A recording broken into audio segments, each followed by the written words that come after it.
Hello everyone, welcome to my YouTube channel. तो ये GK की थर्ड क्लास है। इससे पहले जो है 2 क्लासेस हो चुकी हैं। आपने उन क्लासेस को नहीं देखा है तो देख लेना। और ये क्लास एसएससी के जितने भी एग्ज़ाम्स हैं, चाहे एमटीएस हो, सीएचएसएल हो, सीजीएल हो, जिसमें भी जीके के क्वेश्चंस आते हैं, सबके लिए ये इम्पोर्टेंट है। आप लोग देख सकते हैं और अपने फ्रेंड्स को भी शेयर कर सकते हैं। वीक में जीके की क्लास 3 डेज़ होती है और 3 डेज़ इंग्लिश की क्लास हम लोग करते हैं, जिसमें कि नॉन ग्रामेटिकल पोर्शन है, जैसे वोकेबलरी है, विद हम लोग रूट वर्ड्स विद निमोनिक्स के थ्रू यहाँ पर कवर करेंगे। तो इंग्लिश की क्लास भी आप लगा सकते हैं। तो चलिए फिर देरी किए बिना हम लोग क्लास को स्टार्ट करते हैं। पहला जो हमारा यहाँ पर क्वेश्चन आप देख रहे हैं स्क्रीन पर, निम्नलिखित में से किस राजवंश ने विजयनगर राज्य की स्थापना की थी? कौन से डायनेस्टी ने विजयनगर जो किंगडम है उसको एस्टेब्लिश करा था? तो यहाँ पर 2 नाम आते हैं, आप सभी को पता है, हरिहर और बुक्का, है ना। आप सभी को पता ही है, हरिहर और बुक्का ने विजयनगर किंगडम की एस्टेब्लिश की थी। और ये आपको अगर पूछेगा कब क्या गया था, तो 1336 एडी में विजयनगर साम्राज्य की स्थापना की गई थी। अगर सेंचुरी पूछा जाए तो 14th सेंचुरी होगा। इसको आप नोट डाउन कर लेना साइड में। जितने भी मैं एक्स्ट्रा पॉइंट बताऊंगी उन सब चीज़ों को साइड में नोट जरूर से करते जाना। और नोटबुक नहीं निकाले हो तो निकाल लो और नोट डाउन करते जाओ। तो ये जो आप देख रहे हैं हरिहर और बुक्का, ये मोहम्मद बिन तुगलक के दरबार में क्या करते थे? सर्व करते थे। और ये विजयनगर साम्राज्य कहाँ पर इस्टेब्लिश किया गया था? कौन सी नदी के किनारे अगर पूछा जाए तो तुंगभद्रा नदी के किनारे सेटअप किया गया था। और ये जो तुंगभद्रा नदी है ना, ये कृष्णा की ट्रिब्यूटरी है। इस चीज़ को भी नोट डाउन कर लो, यहाँ से भी क्वेश्चन पूछे जा सकते हैं। अब हम लोग आगे और कुछ पॉइंट्स की बात कर लेते हैं। तो विजयनगर जो किंगडम है, इसमें 4 डायनेस्टी ने रूल किया था, 4 डायनेस्टी। ठीक है, तो नाम लिख लेना कौन कौन से। पहला है संगम डायनेस्टी है, second Saluva dynasty, third Tuluva dynasty और फोर्थ जो है अराईवीडु डायनेस्टी। ये 4 डायनेस्टी ने विजयनगर किंगडम पर क्या किया था? रूल किया था, है ना। तो इस क्वेश्चन का आंसर क्या होगा? पहला जो है वो संगम डायनेस्टी होगा। विजयनगर साम्राज्य पर किस राजवंश ने स्थापना की थी विजयनगर साम्राज्य को? तो वो कौन सा होगा? संगम डायनेस्टी ने। ठीक है, तो ये हो गई। और एक एक्स्ट्रा पॉइंट देख लेते हैं, जैसे यहाँ पर तुलुव डायनेस्टी देख रहे हैं, ये भी विजयनगर किंगडम था उसी का एक डायनेस्टी है, तुलुव डायनेस्टी। इसकी स्थापना कब की गई थी? एस्टेब्लिश कब किया गया था? तुलुव को 1491 में एस्टेब्लिश की गई थी। और इस डायनेस्टी के एक पावरफुल रूलर थे, कौन थे? कृष्ण देव राय। आप लोग नोट डाउन कर लेना साइड में, मैं KDR लिख रही हूँ तो समझ जाना कि कृष्ण देव राय, है ना। जो तुलुव डायनेस्टी है इसके पावरफुल रूलर थे। और इन्होंने कब से कब तक रूल किया था? कृष्ण देव राय ने कब से कब तक रूल किया था? अगर क्वेश्चन पूछे तो आपको लिखना होगा 1509 से 1529 तक इन्होंने रूल किया था। और इनको बहुत सारे टाइटल भी मिले हुए थे, आगे हम लोग क्वेश्चन आएगा तो उसमें भी इस चीज़ को कवर करने वाले हैं। विजयनगर की बात हुई है तो ये कर्नाटक में है, कर्नाटक के हम्पी ये जो विजयनगर है ना, इसकी राजधानी जो है हम्पी है। और विजयनगर कहाँ पर है? ये कर्नाटक में है। इतना आप लोग नोट डाउन कर लो। तो इसका करेक्ट आंसर होगा option first, Sangam dynasty. Next question को हम लोग देखते हैं। क्वेश्चन नंबर 2 है, burning a coal is an example of. कोयले का जलना डैश एक उदाहरण है। ऑप्शंस को देखिए, डबल डिस्प्लेसमेंट, यहाँ पर रिएक्शन होगा, डिस्प्लेसमेंट रिएक्शन, कॉम्बिनेशन रिएक्शन और डिकम्पोजिशन रिएक्शन होगा। तो मैं यहाँ पर आपको एग्जाम्पल के थ्रू समझाऊंगी। तो चलिए फिर एग्जाम्पल को देख लेते हैं। तो पहले इसका आंसर कर लेंगे कि कौन सा आंसर होगा। इसका आंसर जो होगा कॉम्बिनेशन रिएक्शन। अभी मैं आपको रिएक्शन करके यहाँ पर दिखाऊंगी, ठीक है। आप उस चीज़ को ध्यान से देखना और समझते हुए चलना ताकि ईजी लगे आपको भी। हमारा यहाँ पर जो एग्जाम्पल होगा, कोल की बात हुई तो कोल तो होगा ही, COAL, कोल प्लस में O2। जब हम लोग कोयले को ऑक्सीजन के प्रेजेंस में बर्न करेंगे, ठीक है, यहाँ पर बर्न करेंगे, यहाँ पर लिख लेना कंबशन, यहाँ पर होगा, ठीक है, कंप्लीट लिख लेना कंबशन, यानी कि बर्न करेंगे तो ये क्या प्रोड्यूस करता है? तो ये प्रोड्यूस करेगा पहले तो यहाँ पर CO2, कार्बन डाइऑक्साइड प्लस में हीट, और प्लस में ये एनर्जी को क्या करता है, ये प्रोड्यूस करता है ना। इस चीज़ को लिख लेना कंप्लीट। यहाँ पर इस साइड में देखो जो कोल होता है ऑक्सीजन के प्रेजेंट में इसको हम बर्न करेंगे, कंबशन करेंगे तो क्या प्रोड्यूस करेगा, CO2 करेगा, हीट और एनर्जी। इसको एरो के साइड में लिख लेना, तो ये प्रोड्यूस करेगा। तो यहाँ पर एक तरह का क्या हो रहा है, दो चीज़ों का कंबाइन हो रहा है, यहाँ पर कोल और ऑक्सीजन का। तो दो चीज़ों का कंबाइन हो रहा है तो यहाँ पर क्या रिएक्शन होगा, कॉम्बिनेशन रिएक्शन होगा। इस चीज़ को नोट डाउन कर लेना। Burning a coal is an example of combination reaction होगा। नेक्स्ट है थर्ड नंबर, निम्नलिखित में से किस खेल में बैक स्ट्रीक नहीं होगा, यहाँ पर हाँ स्टीक हो जाएगा, ठीक है। इसको काट के आप लोग ना यहाँ पर स्टीक लिख लेना, स्टीक होगा।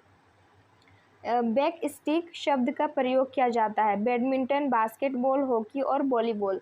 देखो ऑप्शन को देख करके ना आप एलिमिनेट भी कर सकते हैं। बैक स्टिक होगा तो बैडमिंटन में स्टिक का तो यूज़ नहीं होता है, बास्केटबॉल में भी नहीं, वॉलीबॉल में भी नहीं, हॉकी में स्टिक का यूज होता है। और एक दो एग्जांपल्स मैं आपको यहाँ पर दे करके बताऊंगी ताकि याद रहे और वहाँ से भी क्वेश्चन पूछ ले तो आप जल्दी से कर सको, है ना। बैडमिंटन, जैसे कि यहाँ पर बैक स्टिक पूछ लिया है, कौन से बैक स्टिक शब्द जो है कौन से खेल में प्रयोग किया जाता है, तो बैडमिंटन का भी ऐसे कोई नाम होगा, बास्केटबॉल का भी नाम होगा, हॉकी में भी और भी नाम हो सकते हैं, वॉलीबॉल का भी नाम होगा। तो उस चीज़ को यहाँ पर लिख लो, नोट डाउन कर लो और टाइम पे रिविजन करते रहना ताकि क्वेश्चन कहीं से भी आए तो आप ना फंसो और आसानी से कर सको, ठीक है। तो बैडमिंटन में लिख लेना, एक तो शटल कॉक होता है और एक डबल फोल्ड होता है, और भी होते हैं लेकिन ये इम्पॉर्टेंट है। और बास्केटबॉल में लिख लेना फ्री थ्रो होता है, अंडर हेड और ओवर हेड, ये तीनों नाम लिखना। हॉकी में एक तो बैक स्टिक होगा, ठीक है ना, बार बार बोल रही हूँ, यहाँ पर सुधार लेना, टाइपिंग मिस्टेक हो गया है। बैक स्टिक, उसके बाद में स्क्रीबल लिख लेना, स्कूप लिख लेना, और यहाँ पर अंडर कटिंग भी लिख लेना। और वॉलीबॉल में देखो क्या क्या लिखना है, ड्यूज लिखना है और स्मैश लिख लेना। ये सब नाम जो आप देख रहे हैं इसको नोट डाउन कर लेना। नेक्स्ट क्वेश्चन की ओर बढ़ते हैं। क्वेश्चन नंबर 4 है, पंजाब में निम्नलिखित में से कौन सा त्यौहार खालसा पंथ के गठन की स्मृति में मनाया जाता है। ये वेरी वेरी इंपॉर्टेंट क्वेश्चन है। ऑप्शंस को देखिए, लोहड़ी है, तीज है, वैसाखी है और होला मोहल्ला है। तो इसका करेक्ट आंसर क्या होगा, ऑप्शन सी वाला हो जाएगा, बैसाखी इसका करेक्ट आंसर होगा, ठीक है। तो एक्स्ट्रा पॉइंट जो मैं बता रही हूँ इसको भी लिख लेना। तो यहाँ पर जो है सिख धर्म के 10वें गुरु जो थे गुरु गोविंद सिंह, उन्होंने स्थापना की थी खालसा पंथ की। तो अगर पूछा जाए कि खालसा पंथ की स्थापना किसने करा था या फिर किसने करी थी, तो सिख धर्म के 10वें गुरु जो थे गुरु गोविंद सिंह ने स्थापना की थी खालसा पंथ की। एक पॉइंट लिख लेना। उसके बाद स्थापना कब की गई थी, तो ये 13 अप्रैल 1699 में हुआ था। और एक बात है, यहाँ पर सिख कैलेंडर के अकॉर्डिंग इनका नया साल चालू होता है वैसाखी के दिन में, इसीलिए जो है ये त्यौहार मनाया जाता है, ठीक है। नेक्स्ट क्वेश्चन को देखते हैं। क्वेश्चन नंबर 5 है, विश्व का सबसे बड़ा नदी द्वीप कौन सा है। नदी द्वीप आपको बताना है कि कौन सा है, ग्रीनलैंड है, माजुली है, न्यू गिनी है, इनमें से कोई नहीं है। तो आप सभी को पता ही है इसका करेक्ट आंसर, और नहीं पता है तो लिख लो, मैं यहाँ पर बता रही हूँ, एक्स्ट्रा पॉइंट भी बताऊँगी, उसको भी लिख लेना।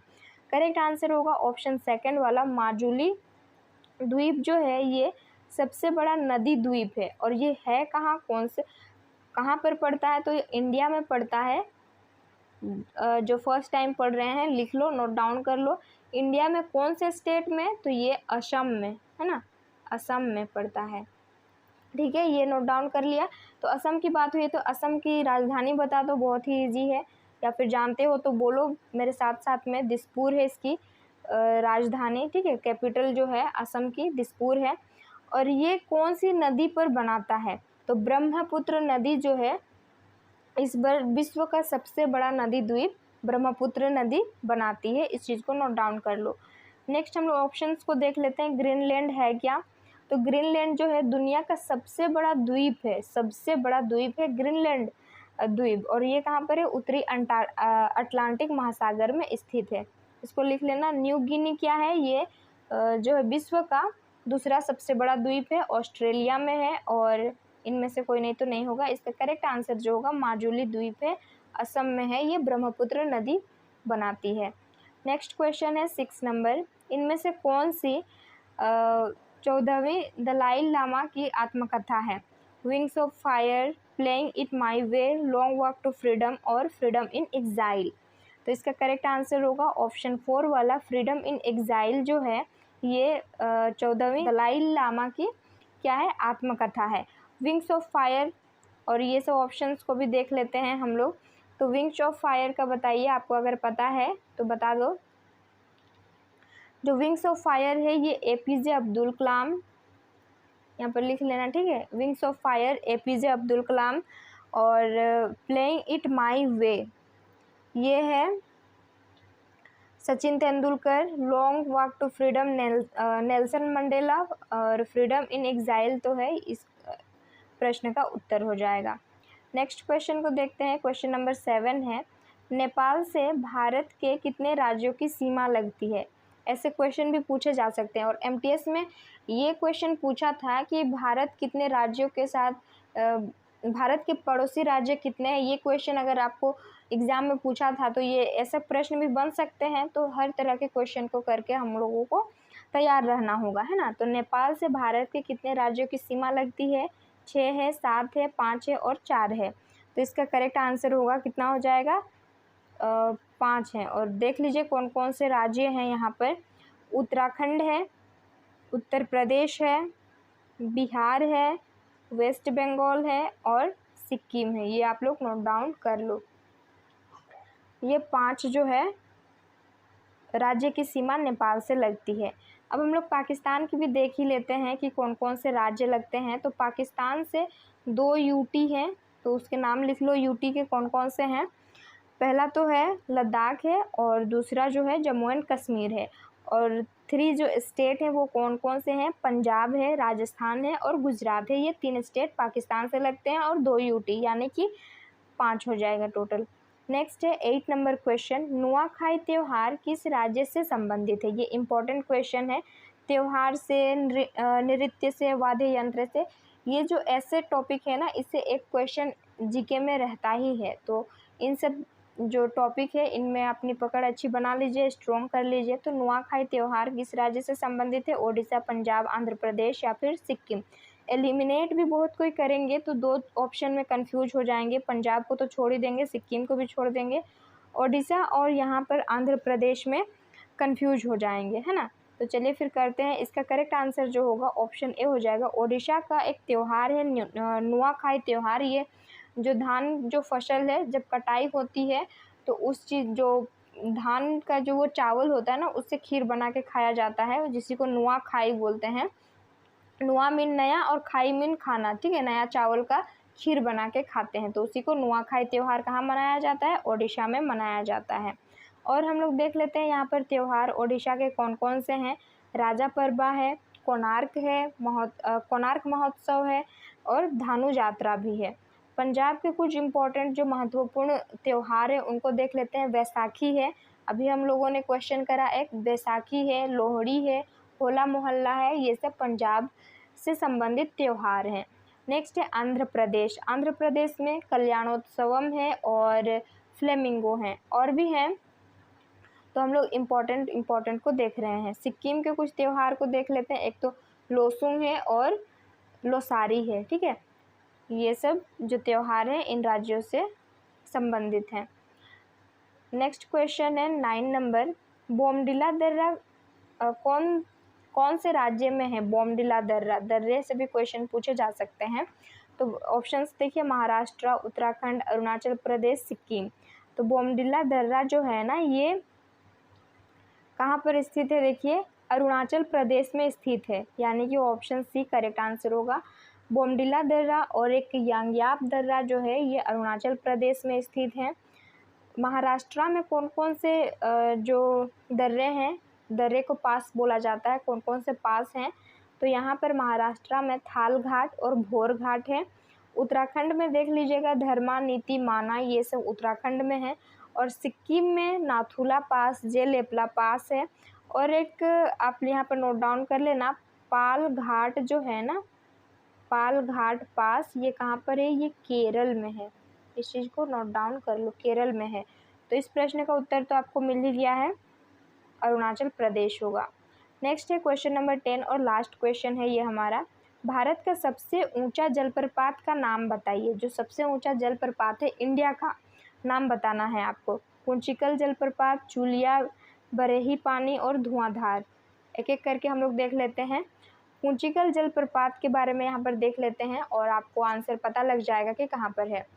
तो ये कुंचिकल जलप्रपात जो है ये कर्नाटक में है ना, कर्नाटक में है। और ये वराही नदी पर स्थित है। नदी का नाम लिख लेना, वराही नदी पर स्थित है। और इसकी ऊंचाई लिख लेना कितना है, 455 मीटर इसकी ऊंचाई है कुंचिकल जलप्रपात की। ठीक है। चूलिया जलप्रपात देख लीजिए, ये कहाँ पर स्थित है, ये राजस्थान में स्थित है।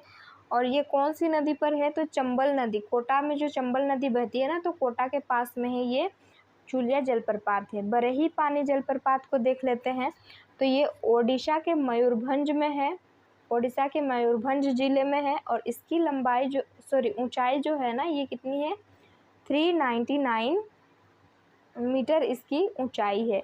और धुआंधार जलप्रपात ये कहाँ पर है, तो ये एमपी में पड़ता है और ये नर्मदा नदी पर है और इसकी ऊंचाई 33 मीटर है।